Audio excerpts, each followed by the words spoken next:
Bonjour à tous, je me présente, je m'appelle Blackfire et après vous avoir parlé de GTA 1 sur PlayStation 1, GTA 2 sur PlayStation 2, j'ai décidé de vous parler de GTA 3. Non, j'ai une bêtise, on va la refaire.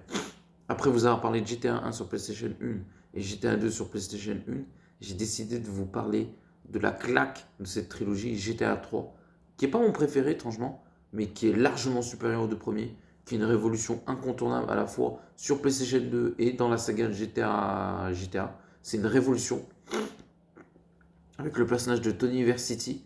Après, la différence, c'est que moi, en fait, j'ai joué GTA Vice City après le 2. J'ai pas joué au 3 tout de suite. Donc le 3, en vrai, il est génial. Mais vu que j'ai joué à GTA Vice City avant le 3, bah forcément, j'ai préféré Vice City. Donc forcément, GTA 3, étrangement, c'est dur s'il est mieux que Vice City. Vice City, pour moi, c'est le meilleur. Voilà. C'est un des meilleurs, ça reste mon préféré sur PlayStation 2. Mais en restant sur GTA 3, ouais, c'est une révolution avec le personnage de Tony Versity. Et voilà, on le voit arriver dans Liberty City. Et c'est juste que ce que j'avais pas aimé à l'époque, c'était voilà, la luminosité, les couleurs. Même si l'histoire était pas mal, le personnage aussi.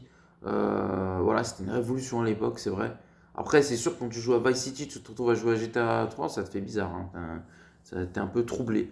Mais ça reste une claque. Parce qu'à ce moment-là, le GTA 3 avant Vice City, pour moi, c'est une claque atomique. Il tue les deux premiers GTA. C'est une révolution à tout point de vue. Il est très bien fait. Les missions sont beaucoup plus intéressantes, la ville beaucoup plus grande. Et là, on voit toute ce que Rockstar Games avait réussi à faire et l'étendue de leur talent. Et en plus, ce qui est intéressant, c'est qu'après GTA 3, ils vont faire d'autres jeux cultes que tout le monde connaît, comme il me semble, j'ai pas envie de vous dire de bêtises, mais il me semble que Red Dead Redemption, c'est. J'ai pas envie de dire de bêtises, il me semble que le premier c'est sur PlayStation 3. Il me semble que c'est ça, avec un autre jeu, c'est Red Dead, c'est PS4, c'est sûr. Mais le Red Dead, le premier, il est sur PS3. Et il y avait d'autres jeux comme Manhunter, et plein de jeux comme ça sur. Il y avait Getaway aussi, qui est un excellent jeu sur PlayStation 2. Oublié d'en parler celui-là, alors que c'est une frappe atomique. J'en parlerai sur ma chaîne, j'ai pas eu l'occasion de le faire, c'est tout. Mais GTA 3, non, non, vraiment, c'était très bien fait, les missions étaient cool, l'open world était encore 10 fois ou peut-être 100 fois mieux réussi que GTA 2. Et juste ça, c'est déjà monumental. Et en fait, GTA, même si Rockstar Games, c'est vrai, ils travaillent longtemps sur ces jeux, ils mettent environ 4-5 ans à faire ces jeux, c'est de la frappe atomique.